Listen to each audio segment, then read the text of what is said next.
Bu ne? Zaman makinesi.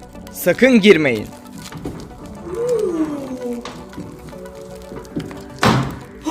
Annemin numarasını biliyorum. İlk çağ.